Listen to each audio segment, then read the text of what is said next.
So we got a little bit into book 4 in our prior video on the Republic, books 1 through 3.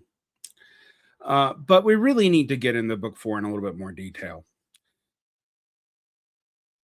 Book 4 of the Republic is where the thought experiment of the ideal city emerging from the city of utmost necessity really goes and shows what the purpose of this noble lie was, why we need people to believe that they have different souls, and what virtues you really want to cultivate.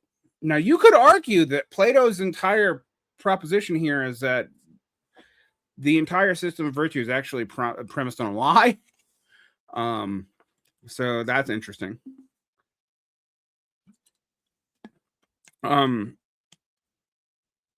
So in the Republic, a couple of things happen in book 4. To prove that the human psyche needs the exact same structure as the city, Plato introduces a logical principle, but as a psychological principle. So he introduces the principle of non-contradiction, but applies it to psychology. He argues that the same thing cannot act or be acted upon in the opposite way at the same time in the same part of itself. This is, its own thing. So if you are deeply thirsty but consciously refuse to drink, is it because you know that the water is poison in some way? In some way, there must be two distinct forces running within you, one that's pulling you towards the water and one that's pulling you away. Using this logic of internal conflict and the principle of non-contradiction, Plato divides the human soul into 3 distinct parts, which he then maps out into the 3 distinct social classes and the metals that I mentioned earlier. So the gold, the guardians of the Logisticon, remember his guardian class now split in 2, and they seek truth, wisdom, and the common good of the entire city. But also, they are the logical part of yourself looking after your own needs. Then there are the auxiliaries who are ruled by Thumos or Thymonides, and it's anger and pride and the drive to protect oneself and to assert oneself. This requires courage and spiritedness. But it also can lead you astray if you don't listen to the higher gold part of your soul. And then there's the base part of your soul, which leads your appetite. It produces your bodily desires, your hunger, your thirst, your sex, your need for love, and your love of money. But moderation keeps you from destroying yourself with this. So the guardians of the city are also part of the soul. The Logisticon, or the guardians, is the rational part that is small, but it's designed to govern. It's the smallest part of your soul, but it thinks, it calculates, it looks ahead, and it understands what is beneficial for each part and for the soul as a whole. In modern thinking, we might call this, like, I don't know, your frontal lobe. Then there are the auxiliaries and spiritedness. As this faculty of the soul, this is emotional seed of anger, righteous indignation, and desire for recognition. Thumos is not the same as raw appetite, though. When you are angry at yourself for giving into your base craving, you are still capable of Thumos, but you are not actually just giving into raw appetite. In fact, the Thumos is your spirited part aligning with your rational part against your base desires. And of course, this maps onto the city's auxiliary, who are the warrior elite who enforce the decree of the rulers and defend the city from all threats, internal and external. And then there are the largest part of your soul and the most chaotic part, which is your epithymiacon, or your appetite, and its relationship to the producers. It contends with fundamental biological drives. It's absolutely necessary, but left to its own devices, it is entirely blind, insatiable, and short-sighted, and it will simply destroy you because it only wants what it wants right now, and if you give in to that, you will destroy your delicate balance. And this maps on the producing classes, who need to be kept happy through wealth and commerce, but they should be kept away from state governments because their appetites, their acquisitiveness, and their want to build is actually not in the interest of the state. So justice for Plato is the alignment of these three faculties, which are represented in the city. So by Plato having Socrates set this out, you have a tripartite definition of justice that has been set up since book 1. Justice is not an external set of rules, nor is it a social contract, nor is it just force of the powerful. Justice is an internal psychic health that also could be applied to a just polity. It is achieved when every part of the city or the soul performs its own specialized function and does not interfere with the others, and thus you have no contradiction. The just individual allows reason to rule, spiritedness to act as its loyal enforcer and ally, an appetite to keep one alive, but it submits to the rule of reason so that moderation and harmony can be maintained. These three key virtues are seen as necessary, and they need to be kept in the proper hierarchy. The smallest part of yourself governs, but it's the strongest. Then the spirit enforces and the appetite obeys. If you have an unjust soul, appetite seizes power, spirit is weaponized for the appetite, and reason is only used for rationalizations for power. So the unjust inverts the hierarchy of these three necessary virtues, according to Plato. So Plato thus sets stuff up for Glaucon. If injustice is literally a civil war within the mind, a state of psychic disease and deformity, a state of stasis, the war of self against self, then asking whether an unjust man can be truly happy is like asking whether a person with a completely ruined, dying physical body can still enjoy a lavish feast, even though every part of their body hurts. Now, this is used to explain a lot of things.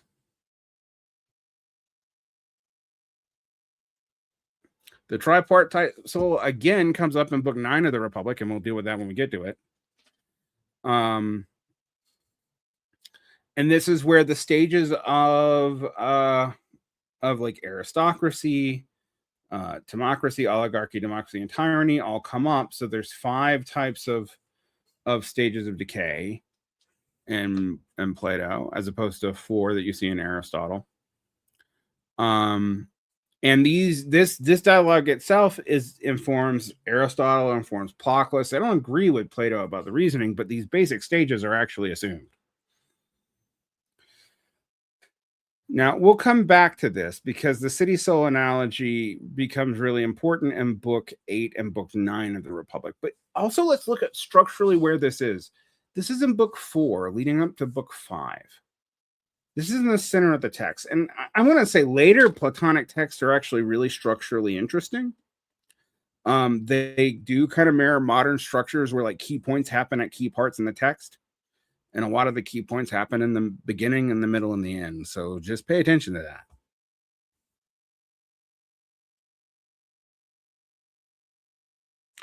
So this leads to some interesting things in book 5.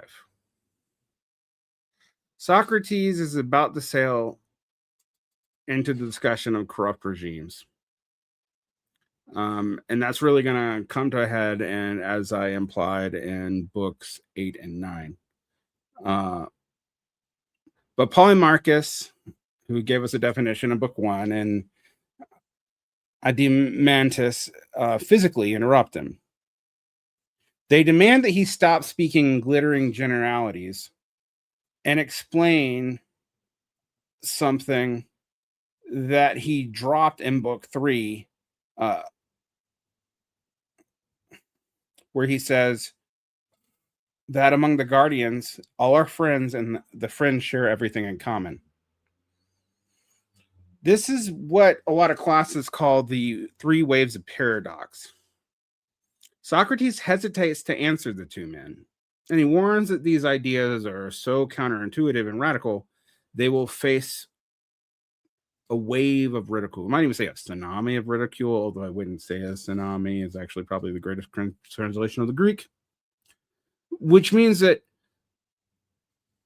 Plato wants a restructuring of everything it means to be a human, to eliminate private self-interest or to mitigate it as best as he can.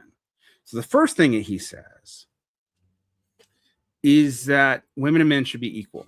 Now, this is interesting. This is an idea closer to the Spartan idea than the Athenian. For all of the Athenian democracy, it was super duper duper duper duper duper sexist.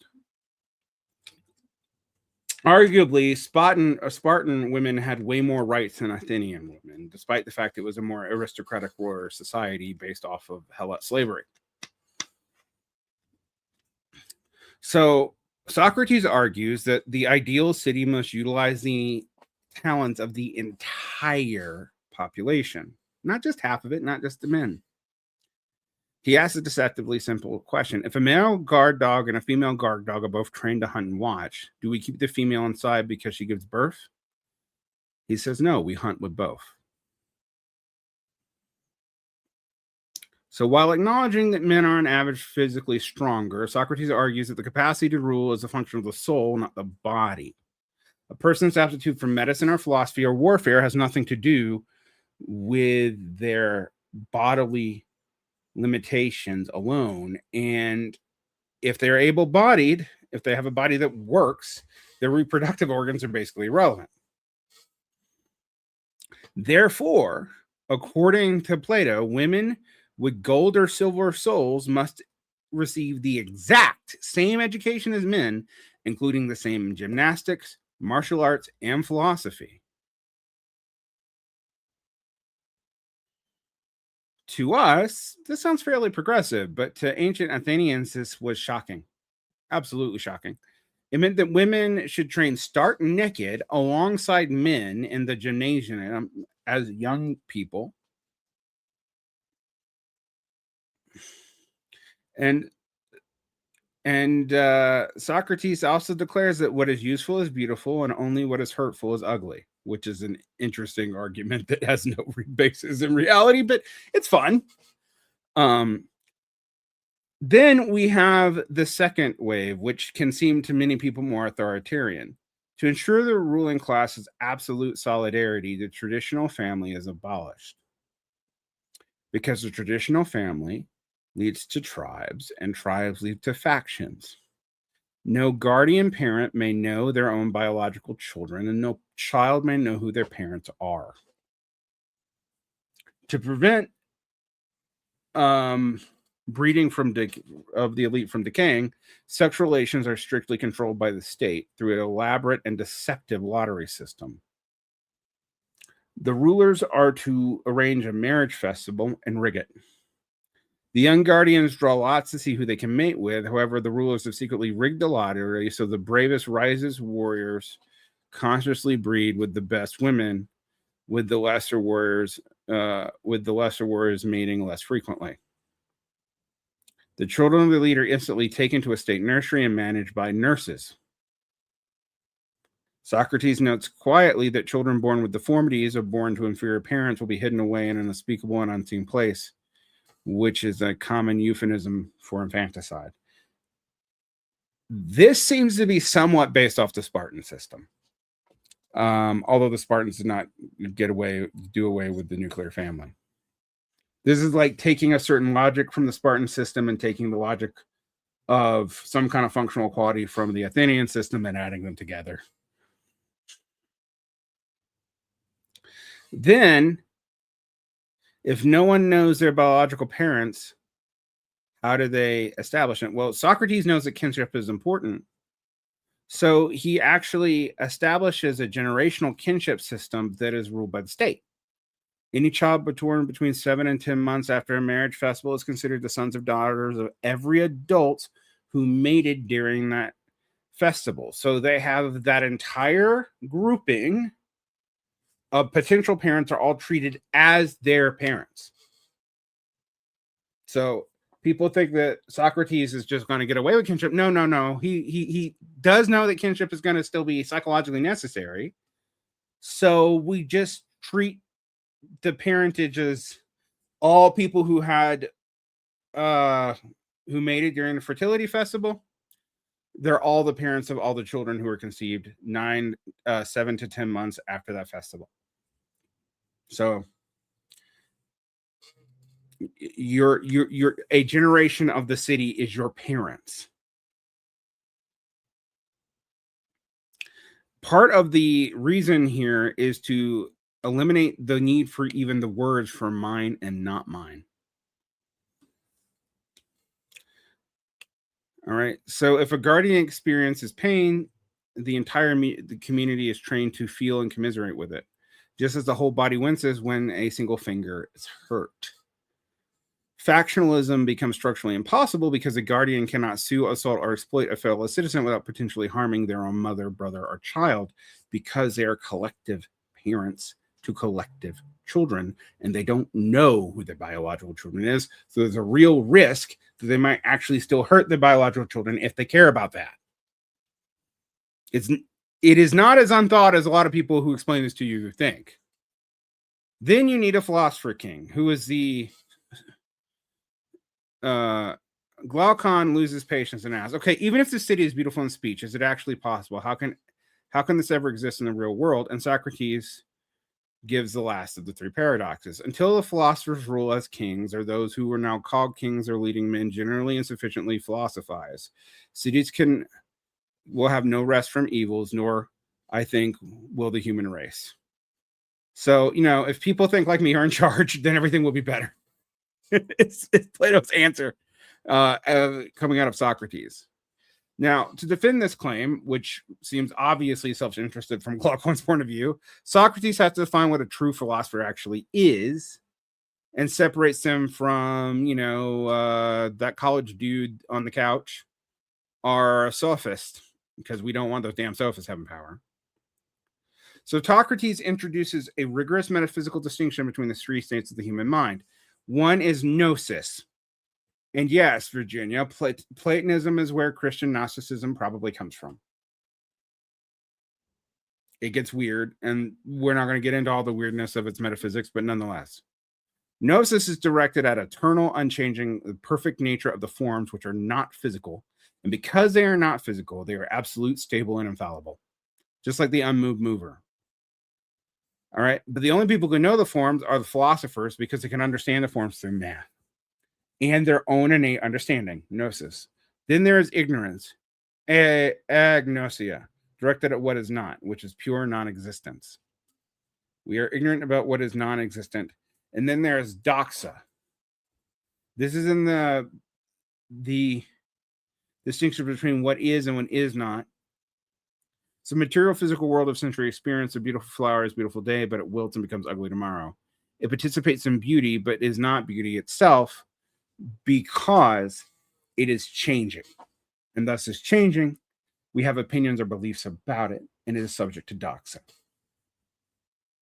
Now, if you notice a lot of Christian categories come from this, there's a fucking reason for that. But nonetheless,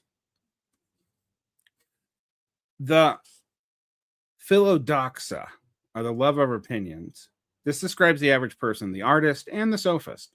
They love beautiful sights, new plays, political gossip, but their minds are trapped in the shifting world of doxa. Doxa here almost comes to mean something similar to like Maya does in the Dharmic religions. It is something that is just an opinion that cloaks the real from the non-real, from the negational. Because they're stuck in doxa, they cannot see the abstract, singular existence of beauty or justice itself, only its pale reflections. Then there are the philosophers who love wisdom. They are awake. They have broken from the dream of doxa. They are driven by even an erotic passion to bypass the physical copies and gaze directly into the eternal, unchanging form. And yes, erotic can imply sexual. Their sexual union is a platonic ideal here. When we talk about, platonic friends, the idea that it's non-sexual, it is because your erotic passion goes beyond sex to what is absolute. This is part of where it comes from as a metaphor. Also, platonic love doesn't mean the same thing in different languages. It's used differently in Spanish than English, but anyway. But the philosopher alone possesses the stable knowledge gnosis, rather than shifting opinion, doxa. They are the only ones who hold the objective blueprint of justice in their minds because they can see the forms through the veil of reality. Leaving an ordinary politician in charge of the city is like letting a blind man guide a ship, according to Plato. The only philosopher king has the navigation of the chart of reality to keep the state from crashing because they know the forms. So, Book 5 completely shifts the trajectory of the Republic. Plato expands the dialogue from both the political sociological model of the city of the Callipolis and the psychological model of the individual into a metaphysical quest. Books that we'll talk about next episode, 6 and 7, will leave this behind and talk exactly about the philosopher kings, as well as a bunch of famous allegories: the allegory of the sun, the allegory of the divided line, and the allegory of the cave. So we'll come back soon to talk about it. So much to learn here. Anyway, you can like and subscribe, hit the bell for more. I have a book out. I haven't mentioned it in a while on this show, although I'm appearing on shows talking about it all the time. It's with my friend and comrade and fellow author Daniel Tutt. The People Are Not One. It's a little 80-page pamphlet, little mini book. The most common criticism I've currently received of it is they wish we wrote a longer book. And I'm beginning to wish we had too, because a lot of the criticisms are what we didn't mention in it that we did think about. But we tried to offer a little 80-page book. So that was on purpose. We took a lot out. But anyway, enough of addressing criticisms. There's plenty of criticisms to be had. No work's perfect. But you can find that at Revo Press. And I would love if you are supporting me by supporting that. If you don't have money though, and you can't join the Patreon, you can get access to that for a little $4 a month. Just do the comment, like and subscribe, share this. I don't monetize this. I am not super prioritizing the algorithm. They swear they don't deprioritize you for being unmonetized because they still throw certain ads in front of you anyway. But I don't know that I believe them. Anyway, I don't take sponsors. I just have patrons and occasional classes. So if you don't have money, and I completely understand that, just share this. That's how we grow here. All right. Pretty soon we'll get into book 5. I mean, book 6. Oh man, I'm getting confused. We have so many of these. I have to, once we get through this, we're gonna take a break, and I'm gonna go into the we'll do a few other things, and then we will do the reception history and interpretations of the Republic, because that's actually just as well as the Republic itself, and talk about more in depth how this has been viewed historically. Hope you get a lot out of it. Protect your peace.